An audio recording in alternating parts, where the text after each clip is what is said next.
প্রতিদিনের গতানুগতিক লাইফস্টাইলের মধ্যে জীবনের গতি যখন এক জায়গায় রুদ্ধ হয়ে যায় তখন ঠিক এই রকম একটি বাইরে থেকে পুশ দরকার আপনার জীবনকে আবার গতিময় করে তোলার জন্য, নতুন অ্যাডভেঞ্চারের মধ্যে দিয়ে জীবনে আবার এগিয়ে চলার রসদ খুঁজে পাওয়ার জন্য। আজকে আমাদের গন্তব্য দীঘার নিকটস্থ ম্যানগ্রোভ ফরেস্ট বিচিত্রপুর। খুব ভালো লাগছে এখানে এসে। না এলে শুধু আপনারা যদি দীঘাটাতেই পড়ে থাকেন, শুধু দীঘা দীঘা করেন, দীঘা তো দেখেছেন অনেক একঘেয়ে একই রকম, কিন্তু আপনাদের যদি বৈচিত্র্যতার স্বাদ নিতে হয় তাহলে অবশ্যই এই বিচিত্রপুরের এই ফরেস্টের মধ্যে এই দ্বীপটাতে অবশ্যই আসতে হবে। কি সুন্দর জায়গা এটা।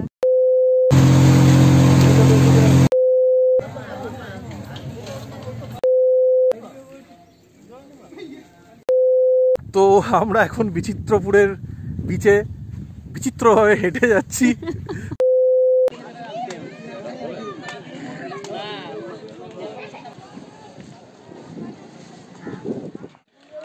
এই মুহূর্তে আমরা দাঁড়িয়ে আছি উদয়পুরে, আমরা যাব হচ্ছে বিচিত্রপুরে। এখান থেকে আমরা জার্নি শুরু করব, কতক্ষণে বিচিত্রপুরে পৌঁছই সেটা দেখি, আর সেখানে গিয়ে আমরা একটা ভিডিও করব যে সেখানে কি কি আছে আর কি কি দেখা যায়। তো তোমরা সঙ্গে থেকো আর ভিডিওটা দেখো। সো আমি ঘুরিয়ে নিই বাইকটা। ফোনটা এই মুহূর্তে আমরা উড়িষ্যায় ঢুকে পড়েছি। আমরা উড়িষ্যার রাস্তা দিয়ে এখন বাইক চালিয়ে যাচ্ছি। আসলে বাইকটা নিয়ে এসেছি এই কারণেই যে প্রথমত তো ঠিক ছিল না যে কিভাবে আসবো বা কি করব, আসারই ঠিক ছিল না, হঠাৎ করে ঠিক হয়েছে তাই চলে এসেছি, তাই বাইক নিয়ে এসেছি।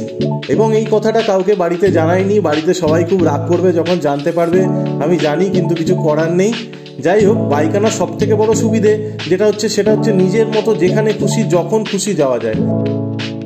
উদয়পুর থেকে বেরিয়ে সামনেই একটা মন্দিরের সামনে আমরা একটু দাঁড়ালাম, আর এই হচ্ছে মন্দিরের যে মুখ্য দ্বার, সেইটা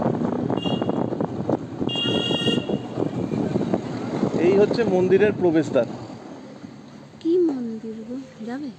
হ্যাঁ, ঘুরে এসো, তোমরা নিয়ে যাও ক্যামেরাটা নিয়ে, একটু ভিডিও তুলে নিয়ে এসো। ও ফটো তোলা নিষিদ্ধ, বাইরে থেকে তুলি দে। ঘুরে এসো, তুমি ঘুরে এসো না। তো আমি আর ঢুকছি না, পাপিয়া একটু ঘুরে আসছে মন্দির থেকে। মন্দিরের গঠনশৈলী তোমরা দেখলেই বুঝতে পারবে যে এটা উড়িষ্যার মন্দির। উড়িষ্যার মন্দিরগুলো এই টাইপের, মানে মানুষের মুখগুলো এই টাইপের হয় এবং এইরকম সিংহ টাইপের দেওয়া থাকে দরজার গোড়ায়। আমরা আবার চলতে শুরু করলাম। এরপরে নেক্সট পড়বে হচ্ছে চন্দনেশ্বর মন্দির। ইচ্ছে আছে সেখানেও একটু দাঁড়াবো। এখান থেকে বিচিত্রপুর মোটামুটি 15 কিলোমিটার। চন্দনেশ্বর মন্দির,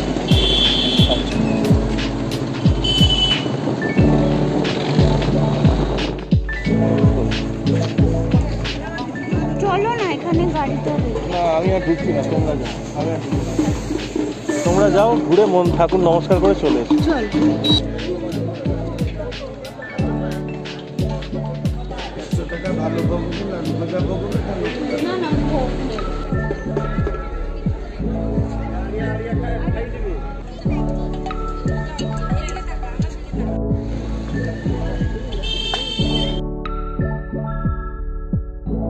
চন্দনেশ্বর মন্দিরের গা ধরে যে রাস্তাটা সোজা ভিতরে গ্রামের দিকে ঢুকে যাচ্ছে, সেইখান দিয়ে যেতে হবে বিচিত্রপুরে। চলো আমাদের সঙ্গে থাকো। বিচিত্রপুর নেচার ক্যাম্প এখান থেকে 6 কিলোমিটার, তাই তো?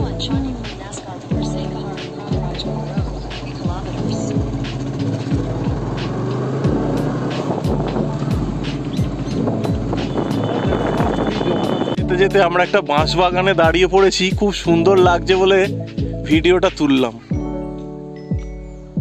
দেখো কিরকম জঙ্গলের টাইপের মধ্যে দিয়ে রাস্তা। এখান থেকে যদি তোমরা একটু ভালো করে আশেপাশের গাছপালাগুলো লক্ষ্য করো, দেখবে যে গাছের নেচারটা দেখো হঠাৎ করে কেমন যেন পাল্টে গেল। সুবর্ণরেখা নদীতে যখন জোয়ার আসে তখন নৌকো করে বিচিত্রপুরের ম্যানগ্রোভ ফরেস্টে নিয়ে যাওয়া হয়। তাই জোয়ার আসার আগে আমরা ঠিক করলাম ভূষণ্ডেশ্বর শিব মন্দির ঘুরে আসবো। গঙ্গা নদী তো আমরা অনেক ঘুরেছি। এই মুহূর্তে দূরে যে নদীটা দেখা যাচ্ছে সেটা হচ্ছে সুবর্ণরেখা। চলো আমরা আস্তে আস্তে সুবর্ণরেখার পাড়ের দিকে যাচ্ছি। শান্ত স্থির জল।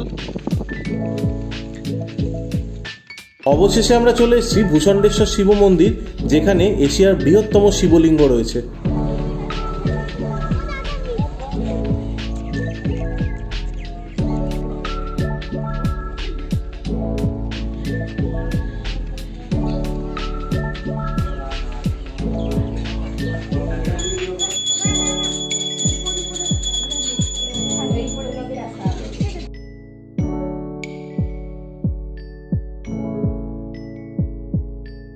সেখান থেকে ব্যাক করে আমরা চলে এলাম বিচিত্রপুর নেচার ক্যাম্প এবং আরেকটু দূরে এগিয়ে আমরা চলে গেলাম যেখান থেকে বোটিংটা স্টার্ট হবে। সেখান থেকে আমরা বোটিংয়ের টিকিট কেটে নিলাম। বোটিং চলাকালীন লাল কাঁকড়া, শুশুক, কচ্ছপ এই সমস্ত দেখতে পাওয়ার কথা, কিন্তু শুশুক আর কচ্ছপ দেখা যায় হচ্ছে সিজন টাইমে, এখন নয়। আমরা এইখানেই বসে টুকটাক একটু টিফিন করে নিচ্ছি।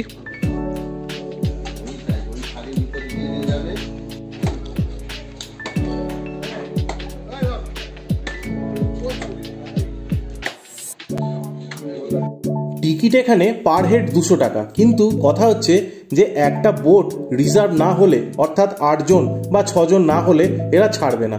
অন্য একটি গ্রুপের সাথে মিলে আমরা একটি বোট রিজার্ভ করলাম। যেখান থেকে বোট ছাড়বে সেই জায়গায় যাওয়ার রাস্তাটাও খুব সুন্দর। বাবুলি তো গাছের উপর উঠে একটা ছবিই তুলে নিল। এখানেই মাঠের মধ্যে মিস্ত্রিরা আরো নতুন নতুন বোট তৈরি করছে, যেগুলো নিয়ে এরা খাঁড়ির মধ্যে ঢুকে যায়। এখন অলমোস্ট 12টা বাজে। এবারে আমরা ধীরে ধীরে যেখান থেকে বোট ছাড়বে সেই জায়গাটায় চলে আসছি।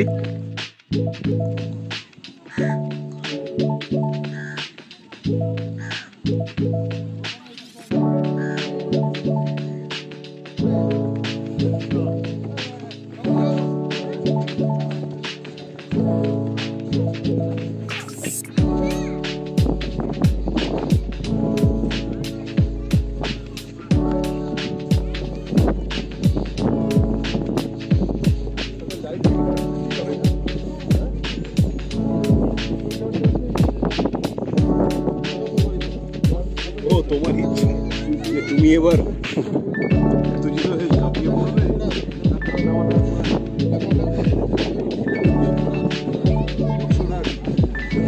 দেখো পাপিয়া, অত ডান দিকে যেও না,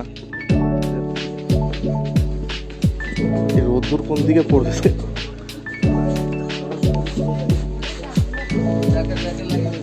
হ্যাঁ, তুমি আর আমি এটা বসে যাচ্ছি।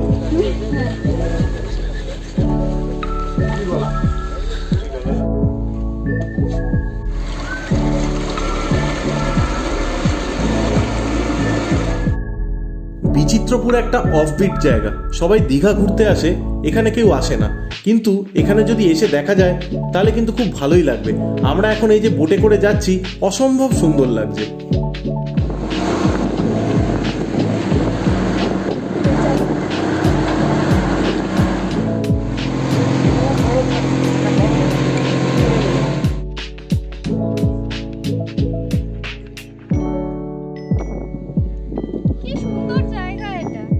এই মুহূর্তে আমরা বিচিত্রপুরের এই দ্বীপের মধ্যে, আইল্যান্ডের মধ্যে, ফরেস্টের মধ্যে নেমে পড়েছি। এখানে চারিদিকে জল, সুবর্ণরেখা নদীর এটা মোহনায় এই বিচিত্রপুরের এই দ্বীপটা। এখানে আধা ঘন্টার জন্য আমাদের থাকতে দেবে। আমরা বোটটায় করে এসছিলাম, এবার এখানে আধা ঘন্টা মতো ঘুরে বেড়াতে পারবো। আর এইখানে এই যে মাটির মধ্যে গাছের যে শ্বাসমূলগুলো দেখতে পাচ্ছি আমরা, ম্যানগ্রোভ ফরেস্ট, তার যে শ্বাসমূল আর ঠেসমূল, সেগুলো এখানে মোটামুটি দেখা যাচ্ছে। অপূর্ব সুন্দর নির্জন এই জায়গায় এখন হাঁটছি। এরকম জায়গা আমার খুব ভালো লাগে, প্রকৃতির মধ্যে পুরো নির্জন, একা, দারুণ, মানে দারুণ ফিল হচ্ছে। বিচিত্রপুর সত্যিই আর কি, মানে বিচিত্র আনন্দে ভরা। খুব ভালো লাগছে এখানে এসে। না এলে শুধু আপনারা যদি দীঘাটাতেই পড়ে থাকেন, শুধু দীঘা দীঘা করেন, দীঘা তো দেখেছেন অনেক, একই রকম, কিন্তু আপনাদের যদি বৈচিত্র্যতার স্বাদ নিতে হয় তাহলে অবশ্যই এই বিচিত্রপুরের এই ফরেস্টের মধ্যে এই দ্বীপটাতে অবশ্যই আসতে হবে। আসবেন কখনো, দেখবেন ভালো লাগবে, কথা দিচ্ছি। অপূর্ব সুন্দর এই বিচিত্রপুর, দারুণ লাগছে, পুরো নেচারের মধ্যে একটা পুরো দ্বীপ, দারুণ। উড়িষ্যার বালাসোর ডিস্ট্রিক্টের মধ্যে এই ফরেস্টটা পড়ছে।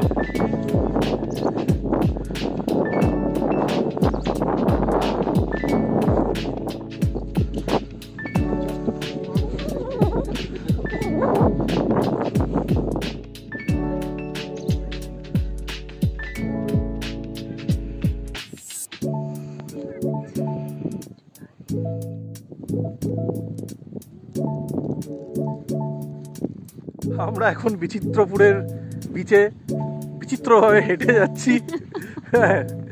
এখন ফিরতে হবে, লঞ্চটা আবার চলে আসবে। আধা ঘন্টা আমাদের টাইম দিয়েছে, কিন্তু সুন্দর, খুব সুন্দর, খুবই সুন্দর। মানে না এলে এই যে নির্জনতা, এই যে সুন্দর প্রকৃতি, এটা অনুভব করা যায় না। আর এই যে এখানে লাল কাঁকড়া রয়েছে, আপনাদের দেখাচ্ছি। এই যে লাল কাঁকড়া, এরা একদমই ভীতু নয়, একদম স্টিল দাঁড়িয়ে রয়েছে, দেখুন এই যে লাল কাঁকড়া। আর এই আমরা চলে যাচ্ছি।